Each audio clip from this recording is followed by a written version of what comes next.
The Panama Girls adalah tragedi dua wanita asal Belanda, Chris Kremers 21 tahun dan Lisanne Fron 22 tahun yang meninggal secara misterius dan kematiannya ini masih menjadi misteri hingga sekarang. Pada mulanya, Chris dan Lisanne ingin liburan usai kelulusan kuliah mereka. Tujuan mereka adalah Panama. Di sana mereka juga berniat untuk belajar bahasa Spanyol. Pada Maret 2014, mereka pun tiba di Panama.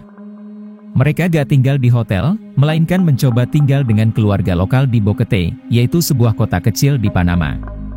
Pada 1 April, keluarga yang mereka inapi sama sekali gak ada firasat buruk dengan dua gadis tersebut yang akan pergi ke bukit yang tak jauh dari tempat mereka tinggal. Kemudian mereka pergi dengan seekor anjing milik keluarga tersebut. Pada malam harinya, anjing itu pulang tanpa kedua wanita itu. Keluarga ini langsung menghubungi pihak berwajib setelah Chris dan Lisanne tak kunjung balik.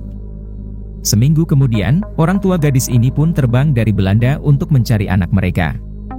Namun walaupun pencarian besar-besaran dilakukan selama 10 hari lebih, tak ada tanda-tanda di mana keberadaan keduanya.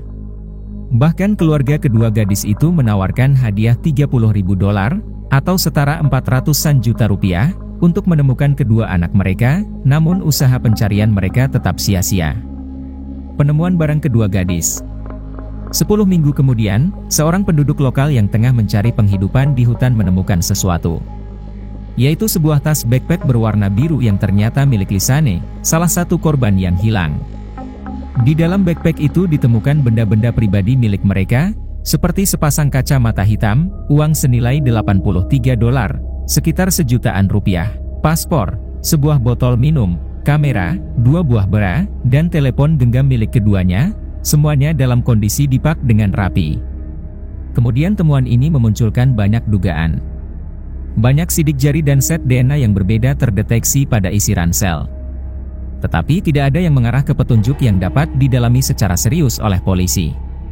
Di dalam kamera milik Lisanne, berisi lebih dari 100 gambar di kartu memori digital, menjadi salah satu bukti kunci dalam kasus ini. Ada 133 foto yang ditemukan.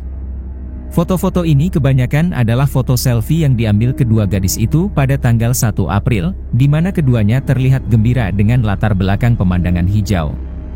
Kode gambar IMG 508 adalah foto terakhir yang diambil oleh Lisanne dan Chris di siang hari. Tidak ada lagi foto siang hari yang dibuat pada 1 April setelah gambar terakhir di sungai yang berkode 508. Tetapi ada foto yang hilang. Spesialis Belanda telah mencoba mengembalikan foto yang kemungkinan hilang, diyakini dihapus setelah melihatnya lewat komputer. Sebab jika foto dihapus oleh korban lewat kamera itu, secara otomatis foto berikutnya akan berkode foto nomor 509. Namun, para ahli gagal memulihkan kembali foto yang hilang tersebut. Gambar teraneh di kamera dan mungkin yang paling menarik adalah 90 foto yang diambil pada 8 April antara jam 1 malam dan jam 4 subuh. Pada foto ini, gadis-gadis itu berada di hutan hujan selama seminggu. Beberapa berspekulasi korban mencoba menggunakan kamera sebagai sumber cahaya dalam keadaan gelap gulita, atau mungkin untuk memberi sinyal kepada penyelamat, atau bahkan untuk menakut-nakuti hewan liar. Tetapi analisis foto menunjukkan, gambar banyak diambil di bawah dedaunan, kemudian sebuah close-up tunggal tampak menunjukkan luka di sisi kanan kepala Chris di area pelipis, dan darah di rambutnya. Lisanne diduga menggunakan kamera sebagai petunjuk kepada penyelamat, jika dia harus meninggalkan Chris karena cedera. Beberapa bidikan tampak diarahkan ke atas sementara yang lain menunjukkan jurang dan ngarai.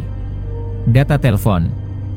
Data telepon genggam analisis catatan panggilan iPhone milik Chris menunjukkan dia mencoba menghubungi nomor layanan darurat 112 di Belanda pada pukul 16:39 pada hari mereka hilang pada tanggal 1 April. Kemudian diikuti dengan panggilan ke nomor darurat Panama 911. Karena penerimaan yang buruk, panggilan mereka tidak tersambung. Mereka kemudian mematikan ponsel mereka dan mencoba menelepon 14 jam kemudian beberapa kali pada 2 April.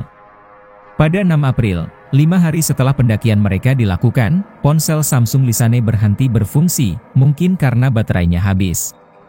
iPhone Chris dimatikan hingga 11 April. Tapi diaktifkan kembali pada pukul 10:51 dan bertahan selama 1 jam 5 menit. Ini terakhir kali iPhone digunakan. Pada hari ke-6, ketika baterai Samsung Lisanne rusak, seseorang mencoba mengakses iPhone Kris tetapi salah memasukkan PIN, kodenya adalah 0556. Dikatakan bahwa 77 upaya telah dilakukan untuk mengakses telepon pada 7 dan 10 April. Penemuan tulang benulang. Seorang pemandu lokal dengan bantuan 6 orang asli Ngobe menemukan sisa-sisa tulang, celana pendek jeans dan 2 sepatu berbeda di sepanjang Sungai Rio Culebra, tidak lama sebelum 19 Juni 2014. Celana pendek jeans ditemukan 14 jam berjalan kaki dari lokasi penemuan ransel di atas batu di seberang sungai yang harus ditempuh 8 jam berjalan kaki dari Bokete. Pada 19 Juni, ditemukan sisa-sisa tulang di belakang pohon di sekitar Alto Romero dan jauh dari sungai. Tes DNA mengonfirmasi kecocokan tulang dengan kaki kiri Lisanne Front. Kondisinya utuh di dalam sepatu botnya, hanya tulang telapak kakinya patah. Potongan itu bersih tanpa ada darah yang melekat. Sedikitnya 33 tulang ditemukan terpencar di sepanjang tepi sungai yang sama, beberapa kilometer dari jembatan kabel dan sungai kering bebatuan, tempat yang diduga penyelidik merupakan lokasi foto malam hari diambil. Sangat sedikit sisa tulang ditemukan. Beberapa yang ditemukan berserakan, kadang-kadang terpisah 1 kilometer satu sama lain. Tetapi semuanya mengikuti arah sungai. Anehnya, ada sekitar 4 tulang yang ternyata tidak cocok dengan DNA Kris dan Lisanne. Artinya, ada 4 korban lain selain 2 gadis malang itu.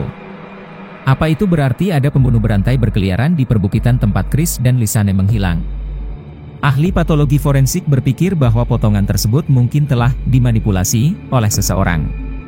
Awalnya, baik tim forensik Belanda maupun Panama tidak dapat memberikan penyebab kematian. Teori resmi dari pihak berwenang Panama adalah bahwa kedua wanita tersebut jatuh dari jembatan monyet dan hanyut. Belanda juga merasa kemungkinan itu kecelakaan. Tetapi beberapa polisi Panama percaya kematian itu bisa jadi perbuatan jahil. Kasus ini pertama kali secara resmi dinyatakan sebagai pembunuhan dan kejahatan terhadap integritas pribadi oleh Jaksa Agung Panama.